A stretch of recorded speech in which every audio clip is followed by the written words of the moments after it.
Okay, तो start करते हैं हम GIOC, जनरल इनऑर्गेनिक केमिस्ट्री। ठीक है, तो देखिए डायरेक्ट टॉपिक पे आते हैं और कंसेप्ट पढ़ेंगे, कैसे कैसे क्वेश्चन बनते हैं वो भी पढ़ेंगे।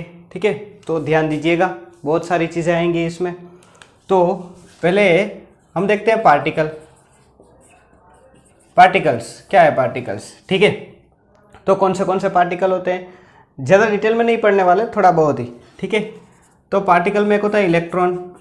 क्या होता है? इलेक्ट्रॉन। हाँ भाई, पार्टिकल ही होता है ये। इलेक्ट्रॉन, प्रोटॉन, उसके बाद न्यूट्रॉन,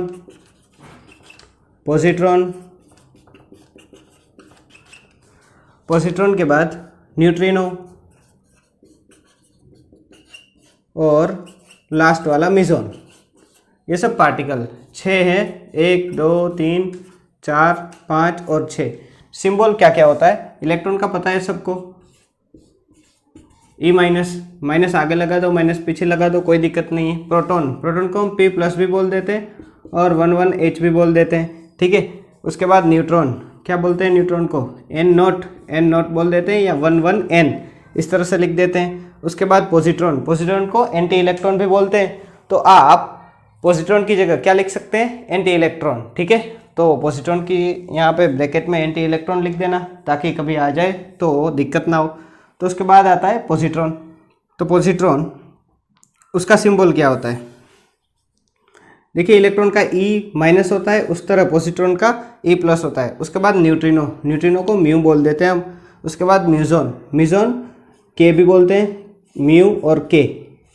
ठीक है, ये अलग अलग है, के, पाई, म्यू, सब पार्टिकल्स होते हैं म्यूजोन के अंदर। ठीक है, तो अलग अलग तरीके के ये पार्टिकल्स होते हैं। अब देखिए, पूछते नहीं पर बोर्ड की एग्जाम में पूछ ले, इलेक्ट्रॉन फाइंड किसने किया? पता है, जे थॉमसन। प्रोटॉन किसने फाइंड किया? रदरफोर्ड। उसके बाद न्यूट्रॉन किसने फाइंड किया? चैडविक ने। उसके बाद आता है पॉजिट्रॉन, जे पॉलिंग। ठीक है, नहीं सॉरी, पॉजिट्रॉन एंडरसन था और न्यूट्रॉन फाइंड करने वाला था पॉलिंग। और मिजोन फाइंड किया था युवा का, जैसा कुछ नाम था, पता नहीं क्या था। ठीक है, पर युवा का ऐसा कुछ नाम था। तो ये बात हो गई पार्टिकल की, ऐसे ऐसे पार्टिकल्स आते हैं सब। उसके बाद पोजीशन ऑफ पार्टिकल, कहाँ पे होते हैं पार्टिकल, वो देखेंगे हम। तो लिख दीजिए, हेडिंग डाल दीजिए, पोजीशन ऑफ पार्टिकल।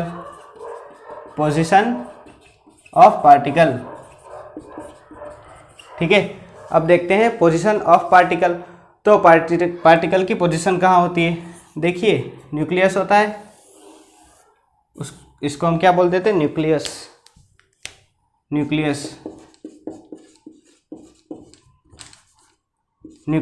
ठीक है, इसको कर्नल भी बोल देते हैं। अब यहाँ पे कौन रहता है? प्रोटॉन और न्यूट्रॉन, और इसको हम आउटर न्यूक्लियस बोलते हैं। क्या बोलते हैं? Outer nucleus. ठीक है, वहाँ पे इलेक्ट्रॉन घूमता रहता है न्यूक्लियस के इर्द गिर्द। ऐसे रहते हैं हमारे पार्टिकल्स। कर्नल में कौन कौन? प्रोटॉन, न्यूट्रॉन, और बाहर आउटर न्यूक्लियस में कौन? इलेक्ट्रॉन। ठीक है, तो ये हो गई पोजीशन की बात। ये बाहर ऑर्बिटल को आउटर न्यूक्लियस भी बोलते हैं, ताकि आपको पता चले, याद कर लेना। अब उसके बाद रिप्रेजेंटेशन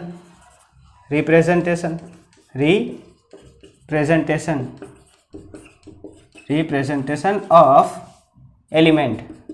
देखिए, एलिमेंट क्या है आपको पता है? क्या है एलिमेंट? पीरियोडिक टेबल में जो सब दिखते हैं ना, वो सभी एलिमेंट ही है और कुछ नहीं है। ठीक है, एलिमेंट का मतलब कुछ हाथी घोड़ा नहीं होता, बस पीरियोडिक टेबल में जो हाइड्रोजन, हीलियम, लिथियम, बेरिलियम, वो सब क्या है? एलिमेंट। कैसे रिप्रेजेंट करते हैं उसको, वो देख लीजिए। एग्जाम्पल लेके करेंगे। एक ऐसे कुछ एक्स की तरह लिखा हुआ होता है, नीचे जेड लिखते हैं, ऊपर ए लिखते हैं।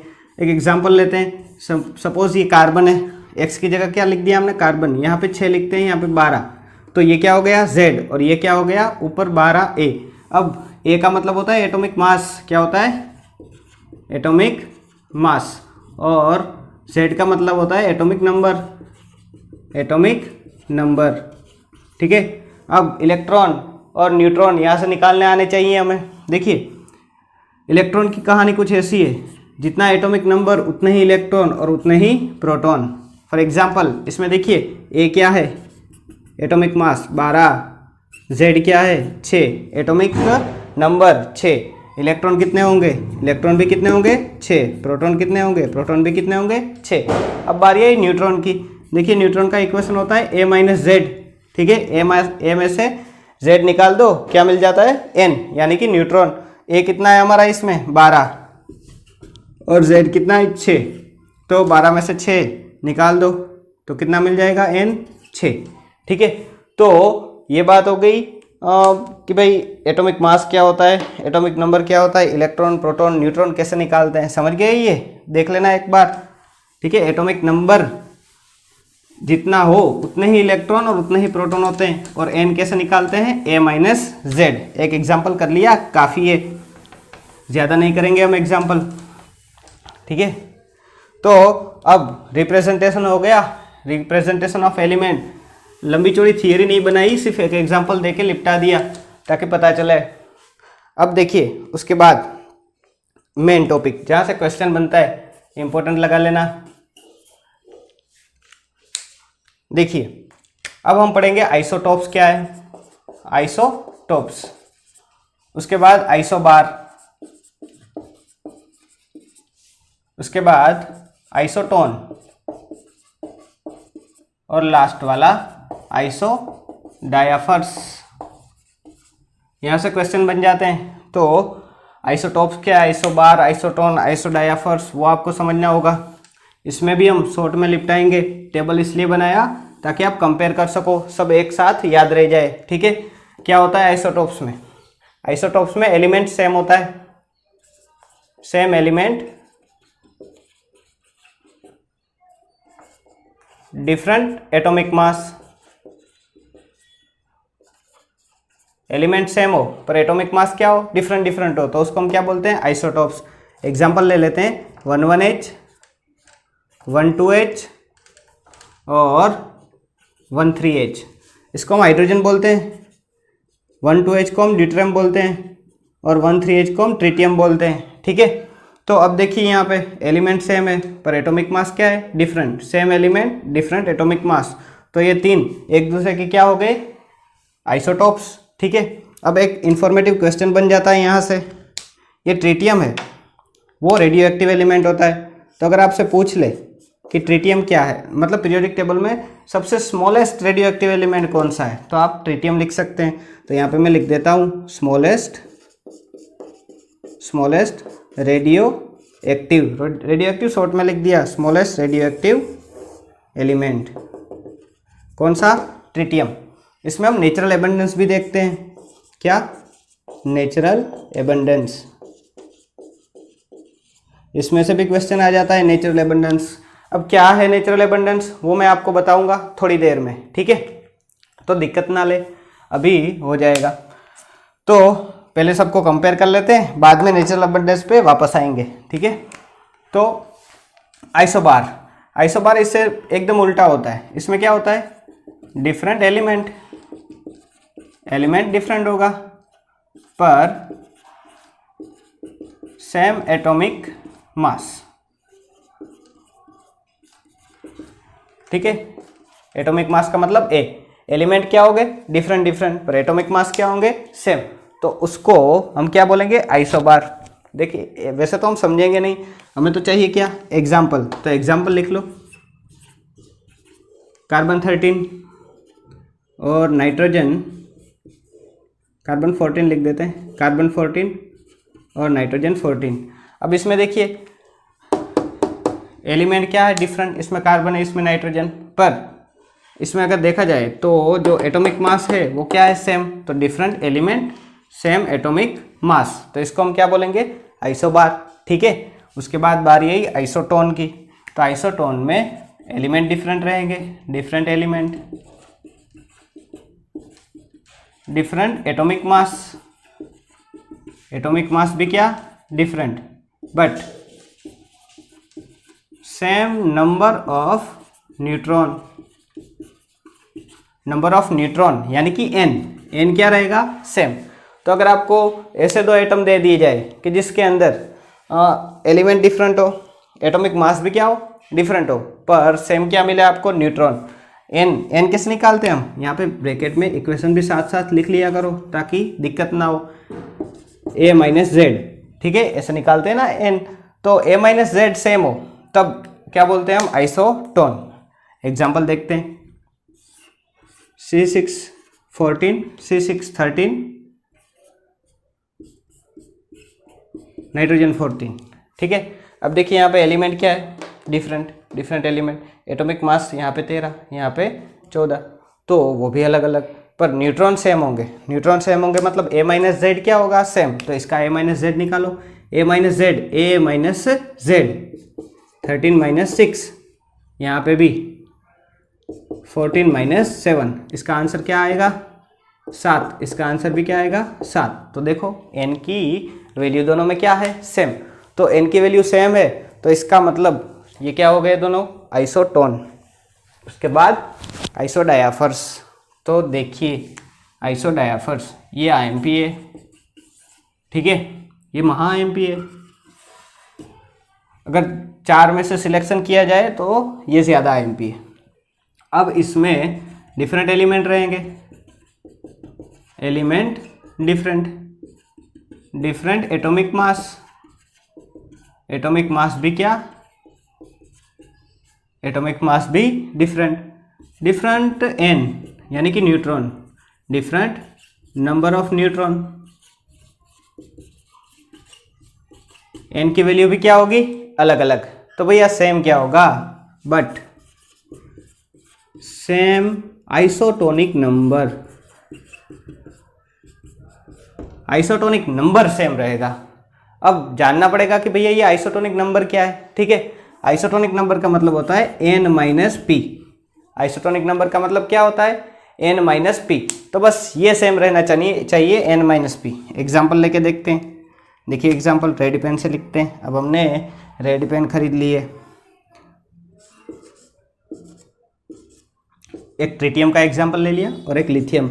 लिथियम का atomic number, hydrogen, helium, lithium 3। तो देखिए इसमें एटम क्या, एलिमेंट डिफरेंट है, डिफरेंट एटॉमिक मास भी डिफरेंट है, डिफरेंट न्यूट्रॉन भी डिफरेंट होंगे। वो तो पता करना पड़ेगा ना, कैसे निकालते हैं न्यूट्रॉन। तो भैया कैसे निकालते हैं न्यूट्रॉन निकालते हैं हम ए माइनस जेड। तो ए माइनस जेड करो, ए माइनस जेड यानी 3 माइनस 1, तो 3 माइनस 1 क्या हो जाएगा 2। तो एन इसमें 2 बचेगा, यहाँ पे 7 माइनस 3, 7 में से 3 निकालो भैया, कितने बचेंगे 4, ठीक है। तो यहाँ पे देखो एन भी अलग है, यानी डिफरेंट एलिमेंट, डिफरेंट एटॉमिक मास और डिफरेंट एन, ठीक है। पर एन माइनस पी क्या होना चाहिए, सेम। तो अभी पी निकालना पड़ेगा, इसका पी क्या हो जाएगा 1 और इसका पी 3। अब ये कैसे पता चला, पहले से भी बोला था आपको, एटॉमिक नंबर जो होता है वही इलेक्ट्रॉन की संख्या और वही प्रोटॉन की संख्या। तो इसमें एटॉमिक नंबर 1 तो प्रोटॉन 1, इसका एटॉमिक नंबर 3 तो प्रोटॉन 3। अब n माइनस पी करो, 2 में से 1 निकालो 1, 4 में से 3 निकालो 1। तो ये n माइनस पी यानी कि आइसोटोनिक नंबर हमें क्या मिला, सेम। तो इसको हम क्या बोलते हैं, आइसोडायाफर्स, ठीक है। तो बना लिया पूरा टेबल इसलिए बना दिया, आपको अलग अलग लिखवाता तो भूल जाते हैं आप। ये सब सामने चारों चीज़ें, एक क्वेश्चन बन जाता है इसमें से, तो हो जाएगा। निकाल दो तो लिख लो अच्छे से भैया। तो ये तो बात हो गई किसकी, ये तो बात हो गई किसकी, आइसोटोप, आइसोटोन, आइसोबार और आइसोडायाफर्स की। अब ये बाकी रह गया था नेचुरल एबंडेंस। क्या है नेचुरल एबंडेंस, सुनिएगा, कमाल का चीज़ है ये। अब देखिए नेचुरल एबंडेंस के बारे में बात करें, सपोज 1H1 ले लें हम, 1H2 और 1H3, ठीक है। तो 1H1 98% मिलता है, 1H2 ये करीबन 1.2% मिलता है और ये बहुत कम यानी कि ट्रेस अमाउंट में मिलता है। मतलब क्या हुआ, अगर हम निकालें हाइड्रोजन तो उसमें से 98% यानी एक बड़ा पोर्शन किसका होगा 1H1 का, और थोड़ा सा पोर्शन 1H2 का, और 1H3 कितना मिलेगा बहुत कम ट्रेस अमाउंट में। तो इसी को हम क्या बोल देते हैं, नेचुरल एबंडेंस। ठीक है, इसको ऐसे भी लिख देते हैं कई बार 98 जेम 1.2 जेम, ये ट्रेस कितना बचा 0.8 जितना बचा, तो इसको ऐसे भी लिख देते हैं। तो इसको हम बोलते हैं नेचुरल एबंडेंस। क्या बोलते हैं इसको, नेचुरल एबंडेंस। अब देखिए दूसरा एग्जांपल लेते हैं क्लोरीन का। किसका एग्जांपल लेते हैं, क्लोरीन। क्लोरीन का एटॉमिक नंबर 17, क्लोरीन 35 और क्लोरीन 37। ठीक है, तो ये दोनों क्या हो गए, ये दोनों क्या है, देखिए एलिमेंट सेम है पर एटॉमिक मास क्या है, डिफरेंट, आइसोटॉप्स है दोनों। तो ये दोनों आइसोटॉप्स है, इसकी नेचुरल एबंडेंस है 75 जेम 25। इसकी नेचुरल एबंडेंस क्या है 75 जेम 25। मतलब अगर क्लोरीन निकालें हम तो 35 वाला कितना मिलेगा 75% और 37 वाला कितना मिलेगा हमको 25%। ठीक है, अब नेचुरल एबंडेंस क्या है वो आपको पता चल गया, पर इसमें से क्वेश्चन कैसे बनता है वो आपको बताना है अभी। देखिए वो क्या करता है, आपको क्लोरीन दे देता है एग्जाम में, ठीक है, क्वेश्चन में, उसके ये दो आइसोटॉप्स भी दे देता है, उसकी नेचुरल एबंडेंस भी दे देता है 75 और 25, और पूछता है क्या, एटॉमिक मास, कि बताओ इसका एटॉमिक मास क्या है। तो उसका एटॉमिक मास जो हमें याद है, बुक में से पढ़ा है, वो हमको नहीं लिखना, हमें क्या लिखना है, इसका जो आंसर इसमें से निकाल, ये दो आइसोटॉप्स में से आंसर निकाल के बनाना है। सपोज ये दो आइसोटॉप्स ही दे तो हम इन दोनों में से ही क्या निकालेंगे, हमारा एटॉमिक मास। कैसे निकालते हैं सुनो, फॉर्मूला है उसके लिए, फॉर्मूला यहाँ पे लिख देते हैं, formula x% plus y% upon 100, ये है फॉर्मूला। ठीक है, अब क्या x% क्या y% वो देखते हैं, इस पे अप्लाई करके देखते हैं। ठीक है, तो देखिए अप्लाई करते हैं, x% का मतलब क्या हो जाएगा 35। देखिए पहले वाले का लेते हैं, इसका x मानेंगे, इसका y मानेंगे, तो 35 मतलब एटॉमिक मास इस आइसोटॉप्स का इनटू 75 जो परसेंटेज है, इसका 75 है देखिए, और इसका 25, प्लस x% की जगह क्या लिखा हमने 35 इंटू 75, प्लस y% की जगह हम दूसरे आइसोटॉप्स को उठाएंगे, इसका एटॉमिक मास लिखेंगे 37 इंटू 25 अपॉन 100।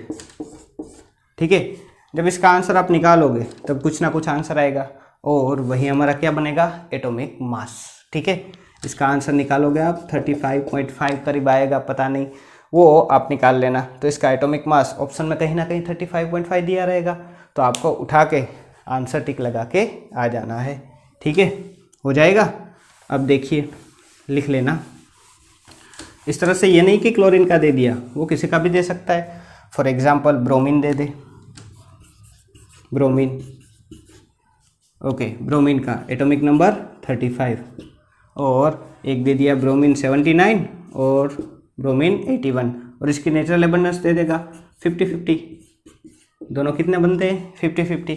तो अगर आपको इसका एटॉमिक मास पूछ ले, क्या करोगे आप, पहले इसको उठाओ, x% की जगह 79 into 50 plus 81 into 50 divided by 100, और हमारा क्या मिल गया, एटॉमिक मास। ठीक है, तो इस तरह से ये फॉर्मूला लिख लेना और दो एग्जाम्पल कर लेना ताकि आपको पता चल जाए। किसी का भी पूछ सकता है, ज़्यादातर क्लोरीन का पूछेगा या यूरेनियम, यूरेनियम होते हैं ना, तो ये बात किसकी हो गई, आइसोटॉप्स की, आइसोबार की, आइसोटोन की, नेचुरल एबंडेंस की। ठीक है, अब बात करते हैं हम ऑर्बिट और ऑर्बिटल के बारे में। हेडिंग डालिए, ऑर्बिट एंड ऑर्बिटल। किसको बोलते हैं ऑर्बिट, किसको बोलते हैं ऑर्बिटल, क्या क्या क्वेश्चन बन सकते हैं इसमें से वो देखेंगे हम। ठीक है, तो सुनिए जरा सी बात। अब देखिए कुछ इस तरह से बीच में न्यूक्लियस होता है, ये न्यूक्लियस नहीं, ये तो ऑर्बिटल है, ये न्यूक्लियस होता है। ठीक है, यहाँ पे ऑर्बिटल, और ये दूसरी, ये तीसरी। अरे भैया इतनी बना के कहाँ जाना है, ओके, ये तीसरी वाली, पूरा चक्कर नहीं लगाया, ठीक है। अब देखिए ऑर्बिटल, हाँ ऑर्बिट, ये क्या है ऑर्बिट, ऑर्बिटल नहीं है, ये क्या है ऑर्बिट। तो अभी मैंने सिर्फ ऑर्बिट लिखी है, कंफ्यूज हो जाओगे वरना आप। तो पहले हम ऑर्बिट देखते हैं, बाद में ऑर्बिटल देख लेंगे ताकि आपको कन्फ्यूजन ना हो। अब देखिए ऑर्बिट का मतलब क्या होता है, ऑर्बिट, ठीक है। जहाँ पे अब ये तो न्यूक्लियस हो गया था और यहाँ पे क्या घूम रहे हैं, इलेक्ट्रॉन घूम रहे हैं, यहाँ पे भी इलेक्ट्रॉन, यहाँ पे भी इलेक्ट्रॉन। तो न्यूक्लियस के इर्द गिर्द जो चक्कर काटता है इलेक्ट्रॉन, ठीक है, तो उसको हम क्या बोलते हैं ऑर्बिट। तो ऑर्बिट की डेफिनेशन अगर आपको कोई पूछे या लिखनी हो तो लिख लो, region in which electron moves around nucleus,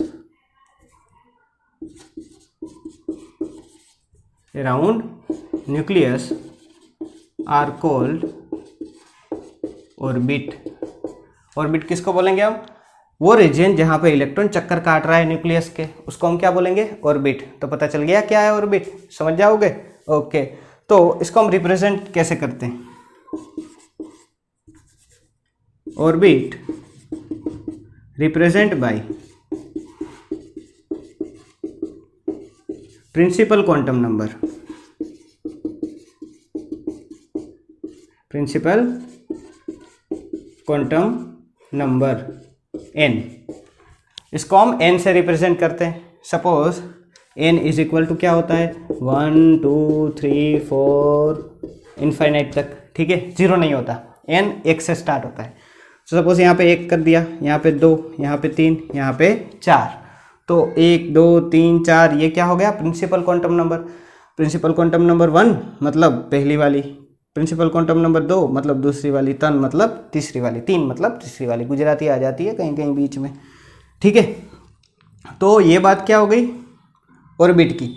अब ऑर्बिट को सेल भी बोलते हैं, इसको क्या बोल देते हैं हम, सेल भी बोल देते हैं। तो यहाँ पे सेल भी लिख देते हैं हम। सेल कौन सी होती है, के एल एम एन, ये सब क्या है सेल। तो यहाँ पे आप ऐसे भी लिख सकते हैं, के, ये अलग पेन से लिख रहा हूँ, के एल एम एन, ठीक है, ये सब क्या है सेल। तो बात हो गई प्रिंसिपल क्वांटम नंबर की और बात हो गई सेल की। अब देखिए पता है कि इलेक्ट्रॉन कितने रहेंगे, इलेक्ट्रॉन ऑक्यूपाई कैपेसिटी क्या होगी, n बढ़ेगा तो क्या बढ़ेगा, एनर्जी बढ़ेगी, साइज बढ़ेगी, क्या बढ़ेगा, वो हम प्रिंसिपल क्वांटम नंबर n में देख लेंगे। अभी सिर्फ कितना देखा, ऑर्बिट देखी, सेल देखा, ठीक है। ऑर्बिट और सेल दोनों एक ही चीज़ है, ऑर्बिट क्या है सेल क्या है वो देखा, ठीक है। अब आप बोलोगे कि इलेक्ट्रॉन नहीं दिखा है, कितने रहते हैं, कहाँ पे रहते हैं, वो अभी हम 5 मिनट में वहाँ पहुँच रहे हैं क्वांटम नंबर पे, ठीक है। तो अभी सिर्फ क्या देख रहे हैं ऑर्बिट। तो समझ में आ गया ऑर्बिट क्या है और उसको रिप्रेजेंट किससे करते हैं, और सेल, ठीक है। ऑर्बिट को ही सेल बोलते हैं। 1 2 3 4 लिखो या तो फिर क्या लिखो आप, के एल एम एन लिखो, कोई दिक्कत नहीं है, ठीक है। तो ये बात किसकी हो गई ऑर्बिट की, या तो फिर बोल दें हम सेल की। अब हम बात करते हैं ऑर्बिटल, किसकी बात करेंगे हम ऑर्बिटल की। तो लिखो आप ऑर्बिटल, ठीक है। अब देखिए ये तो न्यूक्लियस हो गया, यहाँ पे ऑर्बिट हो गई और ऑर्बिट में बीच में होती है ऑर्बिटल, ठीक है। अब ऑर्बिट और ऑर्बिटल में क्या फ़र्क है, ऑर्बिट मतलब पूरी, ऑर्बिटल क्या होती है छोटी छोटी होती है जो ऑर्बिट के अंदर होती है। अब इसको डिफाइन कैसे करें, मतलब दोनों को डिस्टिंग्विश कैसे करें, अलग कैसे करें। तो सुनिए मेरी बात, जहाँ पे इलेक्ट्रॉन की प्रोबेबिलिटी ज़्यादा होती है, कहाँ ऑर्बिट में, पूरी ऑर्बिट में जहाँ पे इलेक्ट्रॉन की प्रोबेबिलिटी ज़्यादा होती है उसको हम क्या बोलते हैं ऑर्बिटल, ठीक है। तो लिख देते हैं हम, तो स्टार्ट करो लिखना आप, region in which maximum probability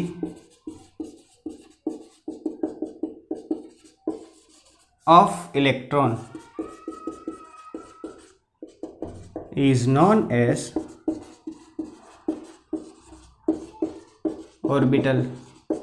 ठीक है, जहाँ पे प्रोबेबिलिटी ज़्यादा होती है उसको हम क्या बोलते हैं? ऑर्बिटल्स बोलते हैं। ऑर्बिटल रिप्रेजेंटेड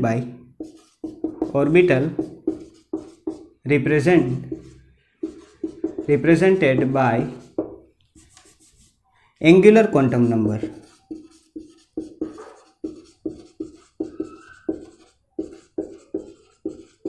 एल, छोटा एल। ठीक है, तो इसको हम रिप्रेजेंट कैसे करते हैं? एंगुलर क्वांटम नंबर एल से। अब देखिए, एल की वैल्यू कुछ भी आ सकती है। ठीक है, देखिए अब एल क्या हो सकता है? एल 0 से स्टार्ट करते हैं, 0 1 2 3 4 ऐसे हो सकता है। अगर एल 0 है तो कौन सी ऑर्बिटल? एस। अगर एल 1 है तो पी, डी, एफ, जी, 5 आ जाए तो एच, 6 आ जाए तो आई, 7 आ जाए तो 7। देखिए यहाँ पे मैंने एल की वैल्यू लिख दी 1 से लेके 7 तक। अगर 0 हो गया तो एस, 1 हो गया तो पी, डी, एफ, जी, एच, आई। उसके बाद डायरेक्ट के आता है, जे नहीं आता। तो यहाँ पे लिख देना जे इज नॉट, बराबर, जे नहीं आता। तो एस, पी, डी, एफ, जी, एच, आई, उसके बाद डायरेक्ट क्या? के। ठीक है, जे नहीं लिखता। दुश्मनी होगी पता नहीं जे वाले से, क्या दुश्मनी हो पता नहीं, कहीं बीच में आ गया हो जे वाला कोई इंसान, तो जे नहीं रखा। जिसने भी ये फाइंड किया, एजीमुथल क्वांटम नंबर बोल दो, एंगुलर क्वांटम नंबर बोल दो, सब्स्टिट्यूटिव क्वांटम नंबर बोल दो, कुछ भी बोल दो, इसको कुछ भी बोलो चलता है। ठीक है, तो एल का पता चल गया। तो एल क्या रिप्रेजेंट करता है? ऑर्बिटल। ठीक है, अगर एल की वैल्यू हमें दे दे, कोई बोल दे एल की वैल्यू 2, तो ऑर्बिटल कौन सी हो गई? डी। इसका भी हम देखेंगे किस में? क्वांटम नंबर में, इससे भी ज़्यादा। ठीक है, तो ये बात हो गई किसकी? एल की और ऑर्बिटल की। तो ऑर्बिट और ऑर्बिटल की बात कर ली हमने, पता चल गया क्या है ऑर्बिट और क्या है ऑर्बिटल। और अब हम चलते हैं आगे, कहाँ पे? क्वांटम नंबर की तरफ। तो क्या है क्वांटम नंबर? देखिएगा जरा, चल रहा है ना भैया? हाँ, तो कोई दिक्कत नहीं। तो अब हम बात करेंगे क्वांटम नंबर।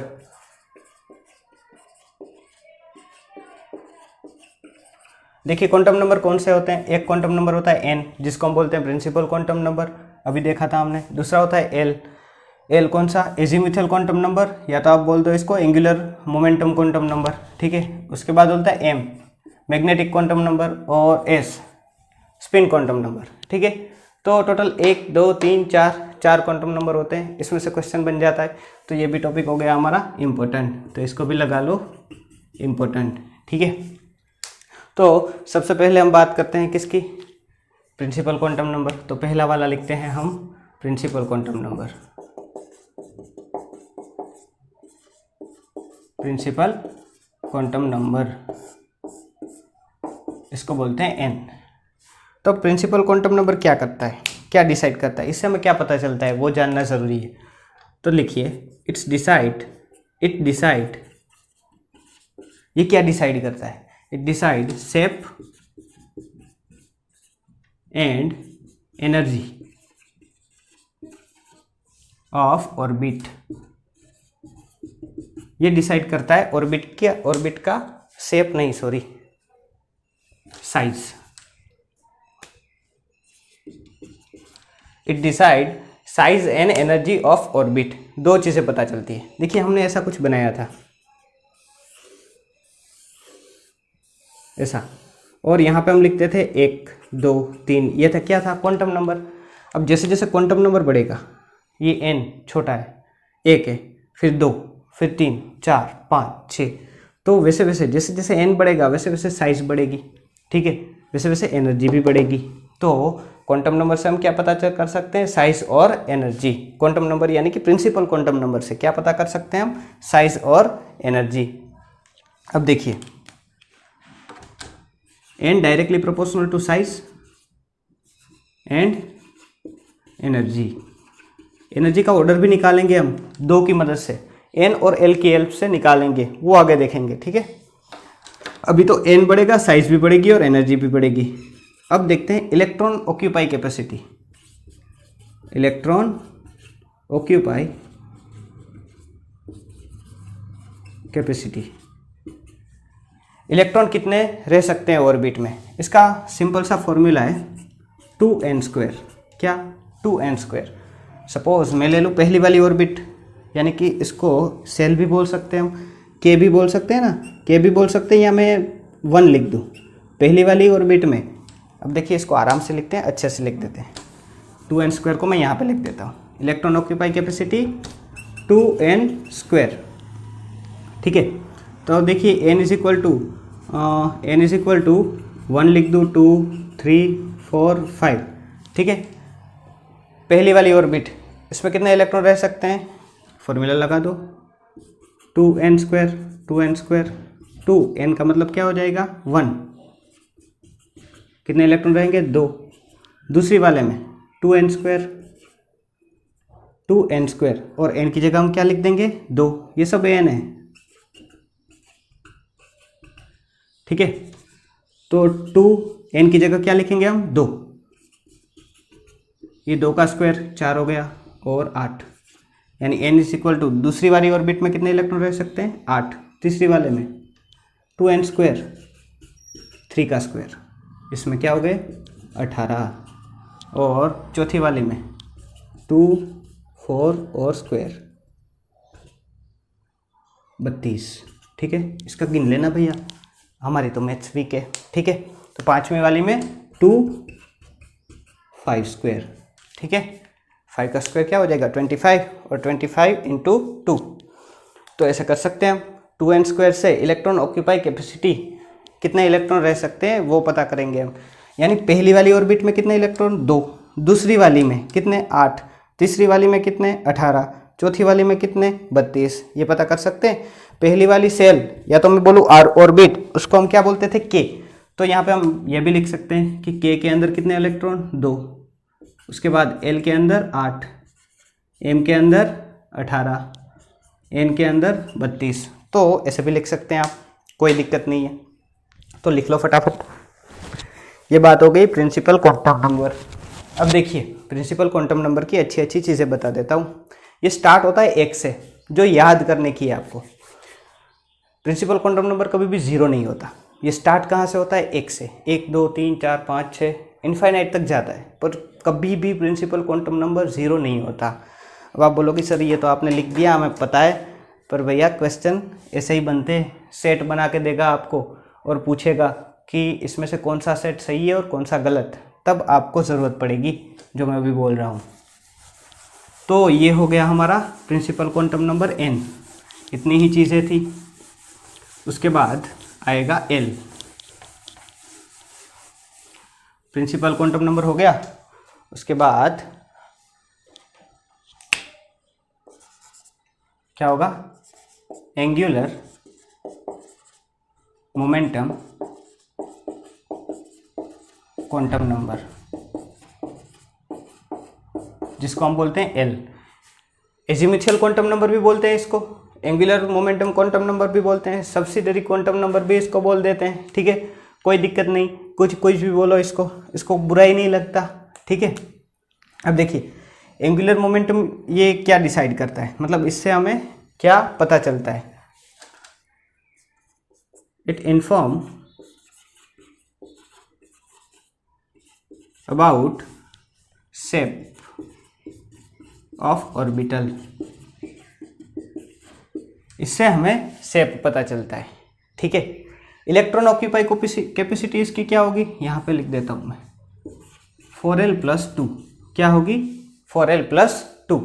इसके बारे में थोड़ी चीज़ें पढ़नी पड़ेंगी आपको। तो इलेक्ट्रॉन ऑक्यूपाई कैपेसिटी है ये 4+2, साइड में लिखना हो तो लिख देना, ठीक है। तो अब देखिए इससे हमें शेप पता चलता है, तो हम एक साथ कितनी कितनी चीज़ें इससे निकल सकती है वो सब देख लेते हैं।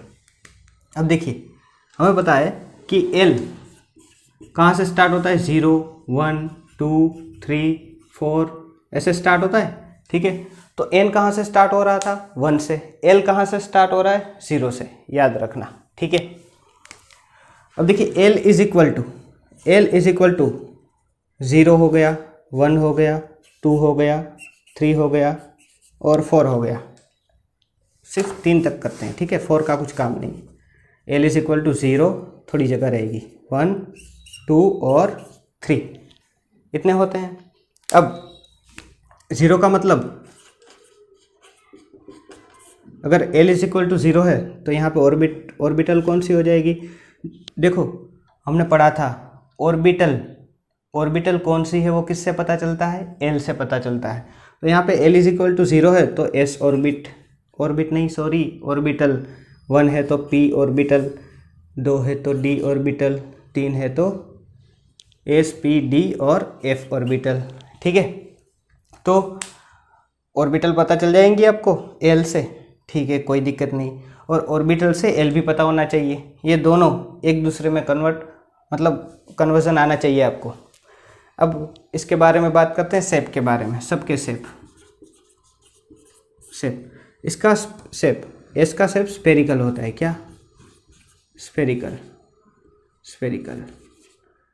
मतलब गोला, ऐसे गोल होता है। छोटा सा शेप बना रहा हूँ, देख लेना आराम से। P, इसका शेप होता है डम्बेल शेप,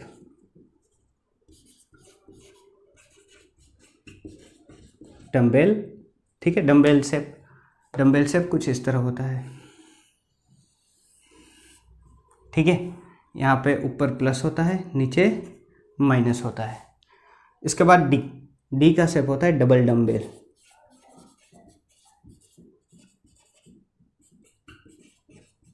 इसका क्या होता है, डबल डम्बेल। देखिए ड्रॉ करता हूँ,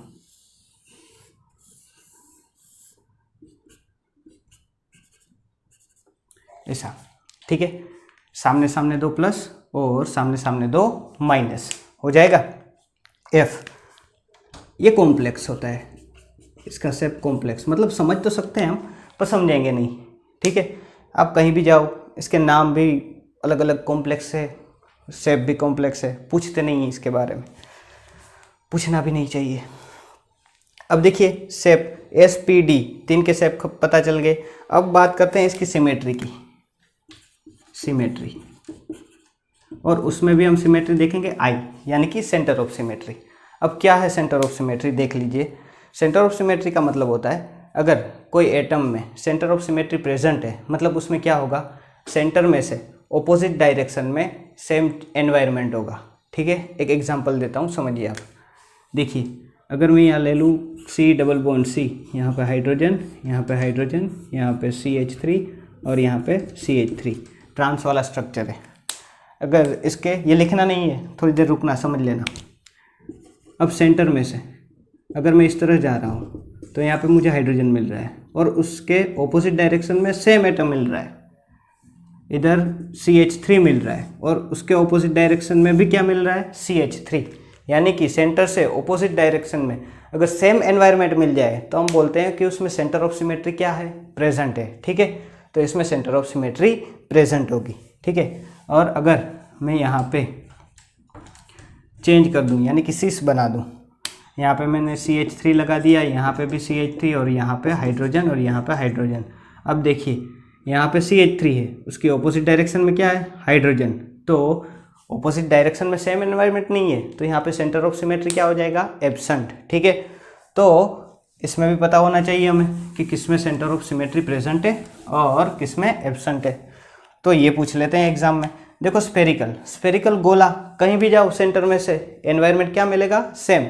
अगर कोई बॉल है, फुटबॉल बॉल ले लो, फुटबॉल का जो बॉल होता है उसके सेंटर से सभी साइड क्या होता है, सेम एनवायरनमेंट होता है। तो इसमें तो सेंटर ऑफ सिमेट्री क्या होती है, प्रेजेंट, तो प्रेजेंट है इसलिए मैंने प्रेजेंट लिख दी। अब P ऑर्बिटल, ठीक है, P ऑर्बिटल में डम्बेल शेप होता है। अब इसमें देखिए ऊपर मैंने पॉजिटिव साइन लगाया, नीचे माइनस साइन लगाया। अब ये रहा सेंटर में से मैं ऊपर जा रहा हूँ, मुझे पॉजिटिव साइन मिला, ऑपोजिट डायरेक्शन में नीचे जा रहा हूँ, प्लस साइन नहीं मिला, माइनस मिला, मतलब साइन अलग अलग, तो इसमें सेंटर ऑफ सिमेट्री प्रेजेंट नहीं है, तो इसमें सेंटर ऑफ सिमेट्री क्या होगा, एब्सेंट, ठीक है। अब डी में क्या है, ये सेंटर है, यहाँ पे जाओ पॉजिटिव, ऑपोजिट डायरेक्शन में जाओ पॉजिटिव, यहाँ से नीचे जाओ नेगेटिव, ऑपोजिट डायरेक्शन में जाओ नेगेटिव। तो यहाँ पे सेंटर ऑफ सिमेट्री क्या है, प्रेजेंट है। तो एस में centre of symmetry present, P में एब्सेंट और डी में प्रेजेंट। एफ में बता दे रहा हूँ आपको एब्सेंट होती है, ठीक है। अब देखिए कमाल की चीज़, काम की चीज़, जिसमें सेंटर ऑफ सिमेट्री प्रेजेंट होती है उसको हम सिमेट्रिक बोलते हैं, और जिसमें सेंटर ऑफ सिमेट्री एब्सेंट होती है उसको हम एसिमेट्रिक बोलते हैं, ठीक है। जिसमें सेंटर ऑफ सिमेट्री प्रेजेंट हो उसको हम जिराड बोलते हैं। क्या बोलते हैं, जिराड। तो इसको हम जिराड बोलते हैं। यहाँ पे एब्सेंट है तो इसको हम अनजिराड बोल देंगे। यहाँ पे प्रेजेंट है तो जिराड, और इसको हम बोल देते हैं अनजिराड, ठीक है। तो CFT हम पढ़ रहे थे पहला पार्ट, तब जिराड अनजिराड आया था, तब मैंने आपको बताया था कि टाइम आएगा तब बता देंगे। अभी ये बात फिर रिपीट होगी स्टीरियोकेमिस्ट्री में, ऑर्गेनिक में, तब सेंटर ऑफ सिमेट्री को एकदम डिटेल में पढ़ेंगे, तब आपको पता चलेगा ये इतना इजी नहीं है, ठीक है। तो पता चल गया आज आपको। और शेप ऑफ डी ऑर्बिटल बहुत अच्छे तरीके से हमने पढ़े थे। यहाँ पे हमको वाइडली नहीं देखना है सब, सिर्फ क्या देखना है, कौन जिराड है कौन अनजिराड। एस क्या है, जिराड, पी क्या है, अनजिराड, डी क्या है, जिराड, और एफ अनजिराड, यानी कि जिराड अनजिराड जिराड अनजिराड, ठीक है। याद तो है SPDF, पावर रेंजर, यानी वो तो लाइन में ही याद है, SPDF, ठीक है। तो ये बात किसकी हो गई, ऑर्बिटल्स की, उसके शेप के बारे में और उसकी सिमेट्री के बारे में। टेबल जैसा बना लेना ताकि आसानी रहे आपको पढ़ने में। मैं निकाल रहा हूँ। तो ये शेप के बारे में इंफॉर्मेशन थी, मतलब हम अगर L पता हो तो हम क्या निकाल सकते हैं, शेप निकाल सकते हैं। अब देखिए नोट लिख लीजिए, इंपॉर्टेंट लिखिए नोट।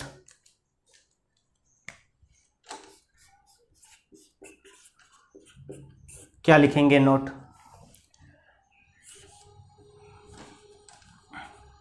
देखिए L हमेशा n से छोटा रहता है, L हमेशा n से छोटा रहता है। अब देखिए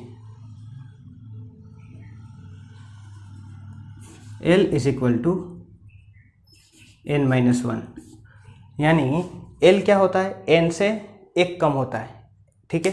ऐसा नहीं 2 भी कम हो सकता है, 3 भी कम हो सकता है, 4 भी कम हो सकता है, पर n जितना नहीं होता। अगर L की वैल्यू, अगर n की वैल्यू 5 है तो L की वैल्यू 5 नहीं हो सकती, 4 हो सकती है, 2 हो सकती है, 1 हो सकती है, 3 हो सकती है, पर 5 नहीं हो सकती। एग्जाम्पल देखेंगे बढ़िया सा समझ जाओगे आप, ठीक है। तो L की वैल्यू कहाँ से स्टार्ट होती है, 0 1 2 3 4 इस तरह से होती है, और कहाँ तक जाती है, इनफाइनाइट तक नहीं बोल सकते, क्योंकि ये बढ़ के कभी n जितना नहीं हो सकता। तो यहाँ पे हम लिखेंगे n-1, 0 से कहाँ तक, n-1 तक, समझ गए। तो ये है इंपॉर्टेंट नोट, L हमेशा छोटा होगा किससे, n से। और एक बात, L कभी नेगेटिव नहीं होता, ये भी लिख लेना, L कभी भी नेगेटिव नहीं होता, ठीक है। साथ साथ में इसको भी लिख लेना। अब देखिए एग्जाम्पल लेते हैं एक, n की वैल्यू अगर 1 है, क्या है 1, तो L की वैल्यू कितनी होगी, L की वैल्यू 1 तो नहीं हो सकती, क्या होगी 0 से कम नेगेटिव में तो जा नहीं सकता। अगर n की वैल्यू 2 है, n की वैल्यू क्या है 2, तो L की वैल्यू क्या हो सकती है, 2 तो नहीं हो सकती, या तो 1 हो सकती है या तो क्या हो सकती है 0 हो सकती है। अगर n की वैल्यू 3 ले लो तो L क्या हो सकता है 2 1 0। अगर n की वैल्यू 4 ले लो तो ये 0 से n-1 तक लिख दो, 3 2 1 और 0। अगर n की वैल्यू 5 है तो L की वैल्यू क्या होगी 4 3 2 1 और 0, ठीक है। तो आप समझ जाओगे इतने से कि L कहाँ से कहाँ हो सकता है, 0 से लेके n-1 तक। देखिए यहाँ पे n2 है तो ये 0 से लेके कहाँ तक, n-1 तक, यानी कि 1, ठीक है। तो ये लिख लेना ताकि आपको पता चले। भैया लिख लेना, ठीक है। अभी क्वेश्चन करेंगे तब आप देखोगे अरे यार ये एल क्या हो गया, एन क्या हो गया, क्या हो रहा है ये। तो ये बात हो गई angular momentum quantum number L की। इसकी electron capacity, electron occupy capacity लिख दी थी ना आपने 4l+1, उसको अप्लाई करते हैं। देखिए अभी ये रहने देना, कौन सा था ये, एल था, ठीक है। अब देखिए L इज इक्वल टू क्या हो सकता है, 0 हो सकता है, 1 हो सकता है, 2, सिर्फ 3 ही हम एग्जाम्पल ले रहे हैं। अब इसमें इलेक्ट्रॉन कितने होंगे, मतलब number of electron, number of electron, number of electron कितने होते हैं 4l+2, ठीक है। L इज इक्वल टू 0 है तो यहाँ पे फॉर्मूला लगाओ 4l+2, 4l की जगह क्या आ जाएगा 0+2, यानी कि आंसर क्या निकल के आएगा 2। तो 0 वाले में कितने इलेक्ट्रॉन रहेंगे, सिर्फ 2। 0 वाला मतलब कौन, यहाँ पे लिख लो एक बार, L इज इक्वल टू 0 का मतलब क्या होता है 0, 1, 2, 0 का मतलब S, 1 का मतलब P और 2 का मतलब D, ठीक है। तो 0 का मतलब होता है S, और याद करो S में हम कितने इलेक्ट्रॉन रखते हैं, सिर्फ 2 ही इलेक्ट्रॉन रखते हैं, तो ये यहाँ से पता चल जाता है। अब 1 आया, L इज इक्वल टू 1 यानी P, पहले यहाँ पे P लिख देता हूँ। P में 3 घर होते हैं हमें पता है, इलेक्ट्रॉन भरो इसमें, फॉर्मूला लगाओ 4l की जगह 1 लिखेंगे, 1+2, ठीक है। आंसर निकालो, 4 एकम 4 +2 यानी कि 6। तो P में हम कितने इलेक्ट्रॉन रख सकते हैं 6। 2 का मतलब क्या हो जाता है D, तो यहाँ पे मैं पहले ही ड्रॉ कर देता हूँ 1, 2, 3, 4, 5, और इसमें 10 इलेक्ट्रॉन रहेंगे, यानी कि हमारा आंसर क्या आना चाहिए 10। तो आंसर पहले से लिख देते हैं 10 ही आएगा, ठीक है। फॉर्मूला लगाओ 4l की वैल्यू क्या है 2 +2, तो 4 दूनी 8, 8 और 2 10 हो गया 10 इलेक्ट्रॉन। तो ऐसे आपको कोई दिक्कत नहीं है, आप किसी का भी आंसर निकाल सकते हो, डी का निकाल सकते हो, एफ का निकाल सकते हो, कोई भी ऑर्बिटल दे दे आपको, जी, एच, आई, कोई भी ऑर्बिटल दे दे, क्या फ़र्क पड़ता है, ठीक है। हमें तो आंसर चाहिए सिर्फ यहाँ से। अब देखिए आपको पूछ ले कि जी ऑर्बिटल में, कौन सी ऑर्बिटल में, जी ऑर्बिटल में कितने इलेक्ट्रॉन ऑक्यूपाई हो सकते हैं, तो पहले निकालो L is equal to 0, 1, 2, 3, 4, 5, S, P, D, F, G, G का मतलब क्या हो गया 4, यानी L की वैल्यू क्या होगी 4। अब बस L की वैल्यू 4 यानी 4, L की जगह क्या लिखेंगे हम 4 +2, 4, 4, 16 और 16 और 2 18, तो उसमें कितने इलेक्ट्रॉन रहेंगे जी में 18। ऐसा पढ़ा हो या ना पढ़ा हो, इक्वेशन तो आना चाहिए। अब क्वेश्चन तो दे देगा वो एग्जाम में, फिर आप बोलोगे अब जी ऑर्बिटल तो मैंने पढ़ी ही नहीं, तो भैया पढ़ा क्या तूने, ऑर्बिटल पढ़ी हो या ना पढ़ी हो, ठीक है। फॉर्मूला लगा दो, आंसर निकल के आ जाएगा। तो हमें पता होना चाहिए कि ऑर्बिटल में से एल की वैल्यू निकाल लो, और एल की वैल्यू में से ऑर्बिटल भी निकालनी आनी चाहिए, ठीक है। कभी भी कुछ भी पूछ सकता है, ये दे देगा, ये पूछ लेगा, ये दे देगा, ये पूछ लेगा, ये पूछ लेगा, इसमें से एक दे देगा, तो कोई भी एक दे दे, हमें क्या दिक्कत है, हो जाएगा। तो ये बात हो गई किसकी, एल की। अब बात हम करेंगे मैग्नेटिक क्वांटम नंबर एम की। तो फटाफट से देखिए मैग्नेटिक क्वांटम नंबर मैसेज आ गया है, यानी कि बैटरी हमारी ख़त्म होने वाली है। फटाफट से पढ़ लेते हैं। मैग्नेटिक क्वांटम नंबर को हम बोलते हैं एम, क्या बोलते हैं एम, ठीक है। तो लिखिए एम डिपेंड ऑन एल। देखिए सब एक दूसरे से कनेक्टेड है। एन किस पे डिपेंड कर रहा था, सॉरी एल किस पे डिपेंड कर रहा था, एन पे, और अब एम किस पे, एम यानी मैग्नेटिक क्वांटम नंबर किस पे डिपेंड कर रहा है, एल पे, यानी कि एंगुलर क्वांटम नंबर पे, ठीक है।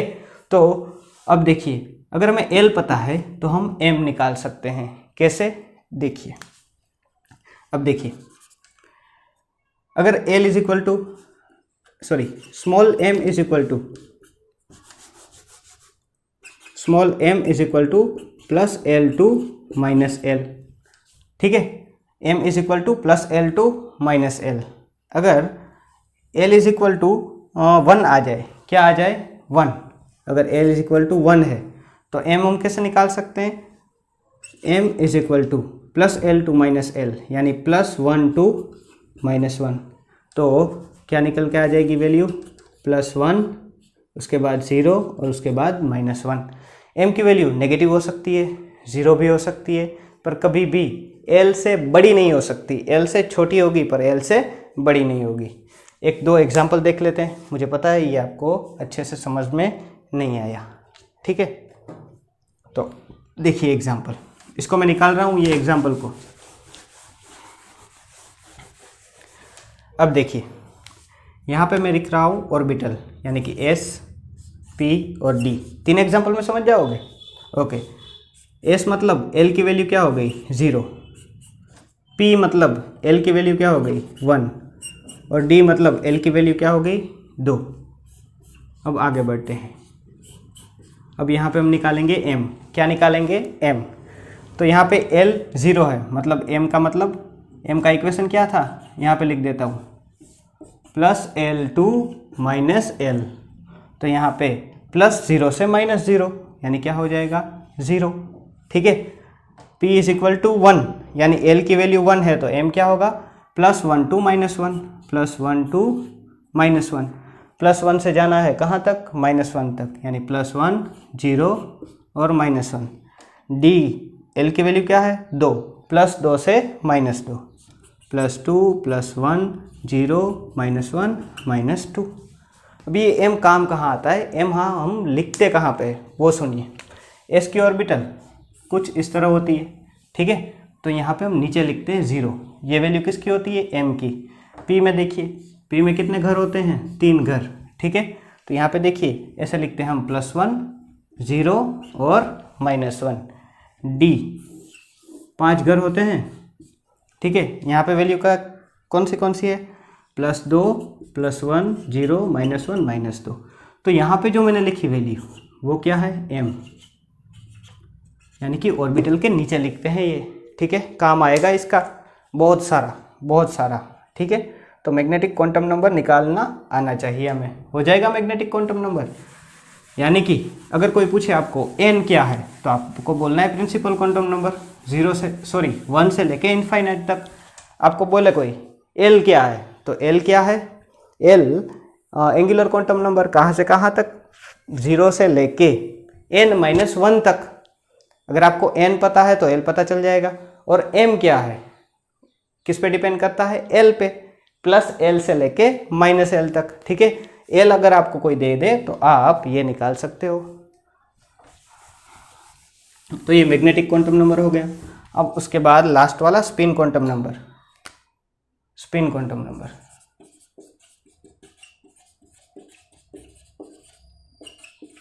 स्मॉल s, ठीक है। s की वैल्यू या तो प्लस हाफ होती है या तो फिर माइनस हाफ होती है, कभी भी इंटीग्रल नहीं होती, ठीक है। यानी -1 -2 या +1 +2 नहीं, दो ही वैल्यू, या तो +1 या तो -1। इसके अलावा स्मॉल s यानी कि स्पिन क्वांटम नंबर नहीं हो सकता, ठीक है। तो ये सिर्फ प्लस हाफ क्या शो करता है, कहाँ से आवाज आ रही है, प्लस हाफ क्या शो कर रहा है, इलेक्ट्रॉन की स्पिन, अपर स्पिन, और माइनस हाफ क्या शो करता है, इलेक्ट्रॉन की लोअर स्पिन। तो बस स्पिन क्वांटम नंबर है, हमें क्या ख्याल करना है, प्लस हाफ माइनस हाफ ही आता है, ये कभी इंटीग्रल वैल्यू नहीं आती, ठीक है। तो यहीं पे हमारा लेक्चर करते हैं ख़त्म। अब दूसरे लेक्चर में आगे बढ़ेंगे, ठीक है।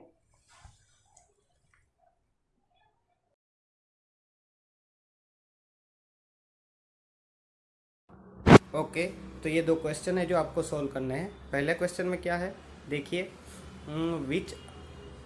विच set of quantum number is और आर इनकरेक्ट। कौन सा सेट है जो इनकरेक्ट है, ठीक है। 5 या 6 सेट दिए हुए हैं, 2 भी गलत हो सकते हैं, 3 भी गलत हो सकते हैं। पहला वाला सेट में n = 2, l = 1, m = 0, s = plus half. जो पिछले वाले क्वांटम नंबर हमने पढ़े उसमें से एक क्वेश्चन निकालना है, ठीक है। तो हो जाएगा ठीक है, कौन सा गलत कौन सा सही। दूसरा वाला क्वेश्चन देखिए, विच ऑर्बिटल्स आर नॉट करेक्ट, कौन सी ऑर्बिटल करेक्ट नहीं है। ठीक है, तो इसमें आपको क्या करना है, जो पहले वाला ऑप्शन है 1s, फिर 3p, 2f, 3p, 4f, इन 1 2 3 4 5 5 में से कोई एक गलत है जो आपको ढूंढ के निकालनी है। दूसरे वाले उसमें नीचे में से भी एक गलत है, एक गलत हो सकती है, दो, तो कौन सी ऑर्बिटल पॉसिबल नहीं है। ठीक है, विथ रीज़न आपको बताना है और आप बता के नीचे कमेंट कर सकते हैं। कमेंट में आंसर और रीज़न दो चीज़ें आपको लिखनी है। ठीक है, तो नेक्स्ट वीडियो में हम ये क्वेश्चन डिस्कस करके आगे बढ़ेंगे। अभी जीओसी में बहुत कुछ बाकी है। ठीक है, तो अगर क्वेश्चन का आंसर पता हो तो आप कमेंट कर सकते हैं और कमेंट के साथ लाइक और सब्सक्राइब शेयर चैनल को कीजिए और एक जगह से दूसरी जगह भेज डालिए, इसको कुछ भी करिए। ठीक है, तो ठीक है, मिलते हैं फिर अगले लेक्चर में। Okay then.